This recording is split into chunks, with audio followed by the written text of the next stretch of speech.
En una de mis clases sobre la obra misionera mundial, uno de mis estudiantes que había sido libre de la drogadicción preguntó en voz alta, ¿en el infierno hay estratos? Sus compañeros, provenientes de clase media y alta, quedaron en un silencio estupefacto, a lo cual respondí con amor y firmeza. El infierno arde todo el tiempo. Allí no hay misericordia, no hay oportunidad para salvarse, allí no hay diferencias. ¿O es que acaso alguno de ustedes viene de un estrato infernal mejor del cual vengo yo? Los que por la misericordia de Dios salimos de allí, olíamos a azufre y estábamos destinados a condenación eterna. Pero por la gracia de Jesús hemos sido limpiados por medio de la fe en la obra del Señor Jesucristo en la cruz, donde se nos da la oportunidad de ser salvos del poder del pecado, del infierno y de la muerte. Aún así, todos, de una manera u otra, somos enfrentados, confrontados y desafiados con prejuicios, diferencias, miramientos, juicios, rechazos hacia otros, que a nuestro parecer son indeseables, difíciles de alcanzar, perdonar y amar, y que en nuestra visión opaca pensamos que no tienen perdón, oportunidades de cambio y mucho menos esperanza, sin tener la perspectiva amorosa del corazón del Padre para con cada uno de ellos. Estos prejuicios brotan desde lo más profundo de nuestros corazones, sacando a relucir nuestro orgullo, dureza, insensibilidad y menosprecio hacia otros, al pensar que quizás somos mejores que otros, sea porque hemos gozado de un nivel educativo mejor, o nacimos en otra familia más afortunada, o tenemos una economía estable, o porque nunca incurrimos en horrorosos pecados, o que por haber sido perdonados ya no tenemos nada que ver con este tipo de personas y situaciones. El Señor Jesucristo vino para salvar lo que se había perdido. Jamás miró la condición física, espiritual, emocional, económica, social o política de los indeseables. Él miró la eternidad de cada uno de ellos y por eso fue tras ellos para alcanzarles públicamente e individualmente. Él rescató a la prostituta y le dio dignidad.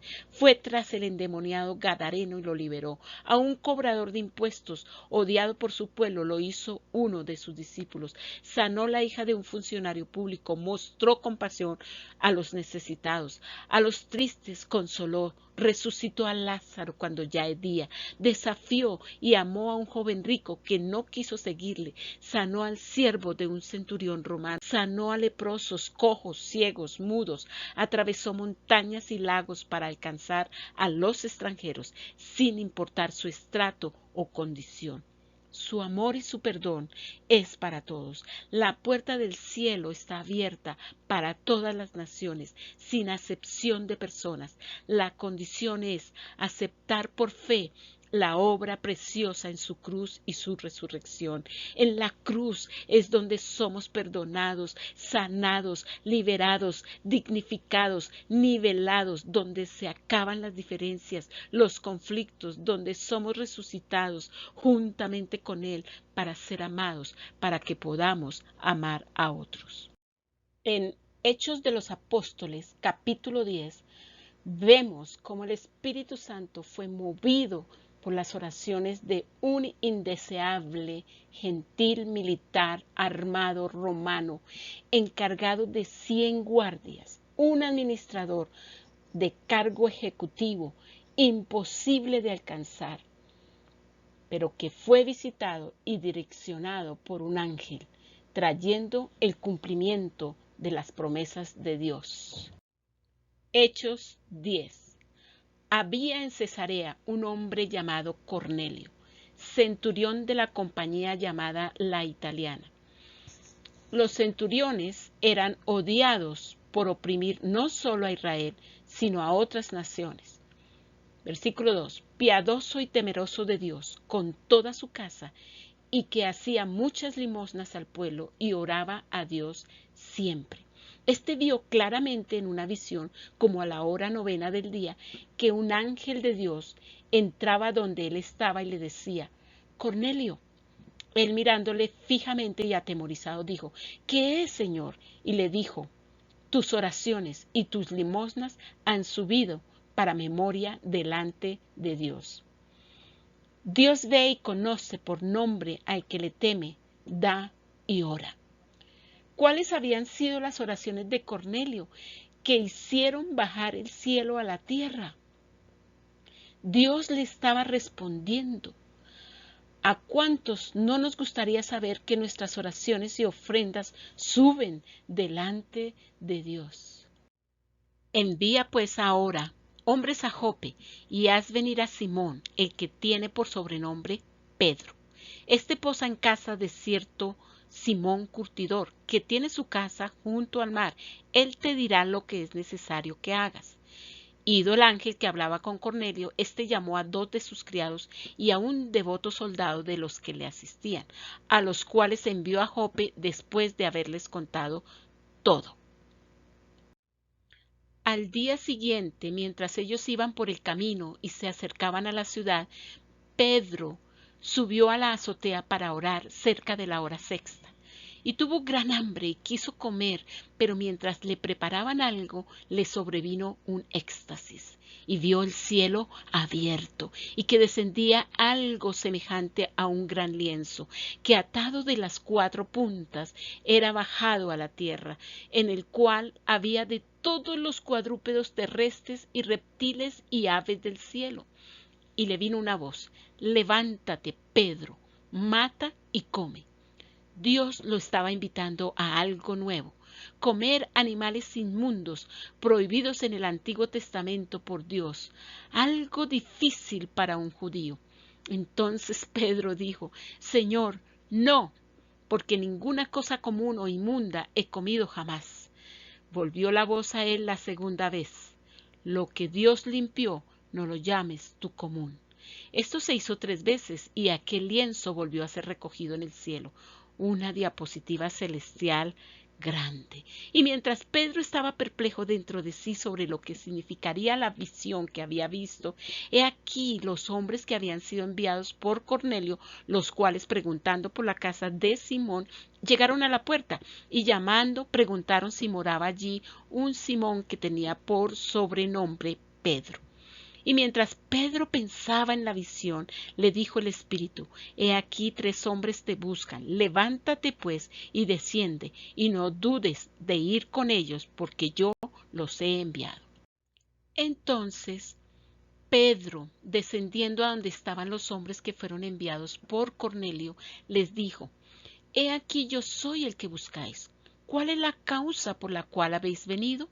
Ellos dijeron, Cornelio el centurión, varón justo y temeroso de Dios, y que tiene buen testimonio en toda la nación de los judíos, ha recibido instrucciones de un santo ángel de hacerte venir a su casa para oír tus palabras.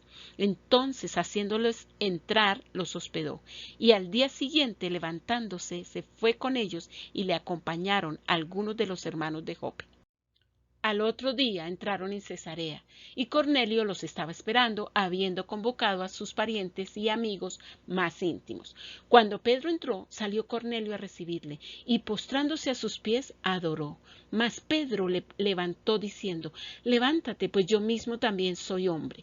Y hablando con él, entró y halló a muchos que se habían reunido, y les dijo, vosotros sabéis cuán abominable es para un varón judío juntarse o acercarse a un extranjero, pero a mí me ha mostrado Dios que a ningún hombre llame común o inmundo, por lo cual, al ser llamado, vine sin replicar. Así que pregunto, ¿por qué causa me habéis hecho venir? Entonces Cornelio dijo, hace 4 días que a esta hora yo estaba en ayunas, y a la hora 9, mientras oraba en mi casa, vi que se puso delante de mí un varón con vestido resplandeciente, y dijo, Cornelio, tu oración ha sido oída, y tus limosnas han sido recordadas delante de Dios. Envía pues a Jope, y haz venir a Simón, el que tiene por sobrenombre Pedro, el cual mora en casa de Simón, un curtidor junto al mar, y cuando llegue, él te hablará. Así que luego envié por ti, y tú has hecho bien en venir. Ahora pues, todos nosotros estamos aquí en la presencia de Dios para oír todo lo que Dios te ha mandado. Entonces Pedro, abriendo la boca, dijo: en verdad comprendo que Dios no hace acepción de personas, sino que en toda nación se agrada del que le teme y hace justicia. Dios envió mensaje a los hijos de Israel, anunciando el evangelio de la paz por medio de Jesucristo. Este es Señor de todos. Vosotros sabéis lo que se divulgó por toda Judea, comenzando desde Galilea, después del bautismo que predicó Juan, cómo Dios ungió con el Espíritu Santo y con poder a Jesús de Nazaret, y cómo éste anduvo haciendo bienes y sanando a todos los oprimidos por el diablo, porque Dios estaba con él. Y nosotros somos testigos de todas las cosas que Jesús hizo en la tierra de Judea y en Jerusalén, a quien mataron colgándole en un madero. A este levantó Dios al tercer día e hizo que se manifestase, no a todo el pueblo, sino a los testigos que Dios había ordenado de antemano, a nosotros que comimos y bebimos con él, después que resucitó de los muertos, y nos mandó que predicásemos al pueblo y testificásemos que él es el que Dios ha puesto por juez de vivos y muertos. De este dan testimonio todos los profetas, que todos los que en él creyeren recibirán perdón de pecados por su nombre. Mientras aún hablaba Pedro estas palabras, el Espíritu Santo cayó sobre todos los que oían el discurso, y los fieles de la circuncisión que habían venido con Pedro se quedaron atónitos de que también sobre los gentiles se derramase el don del Espíritu Santo, porque los oían que hablaban en lenguas y que magnificaban a Dios. Entonces respondió Pedro: ¿puede acaso alguno impedir el agua para que no sean bautizados estos que han recibido el Espíritu Santo también como nosotros? Y mandó bautizarles en el nombre del Señor Jesús. Entonces le rogaron que se quedase por algunos días. El gemir, clamor y las oraciones guiadas por el Espíritu Santo en la rutina devocional del indeseable centurión romano bajaron el cielo a la tierra para que los gentiles también reconocieran a Jesús como el Señor. Su obediencia y hospitalidad a la voz de Dios hicieron que desde su casa no digna se iniciara la proclamación del Evangelio a toda su familia, parentela, amigos y a todas las naciones. Fueron bautizados en el agua y en el Espíritu. Dios necesitaba cumplir su promesa de amor hacia los gentiles. Unió la primera clase romana con la clase más baja de los judíos. Dios usó al rústico, ordinario y no letrado Pedro para alcanzar a un alto mandatario romano que luego sería el promulgador de la fe entre su gente. Dios necesitaba romper el orgullo gentil en Cornelio de sentirse superior en relación con los judíos. Dios necesitaba romper el orgullo judío de Pedro al creerse limpio, puro y sin mancha en relación con los gentiles. Para Dios, ambos estaban en la misma línea de pecadores necesitados. Tanto el más letrado como el ignorante son iguales delante de Dios.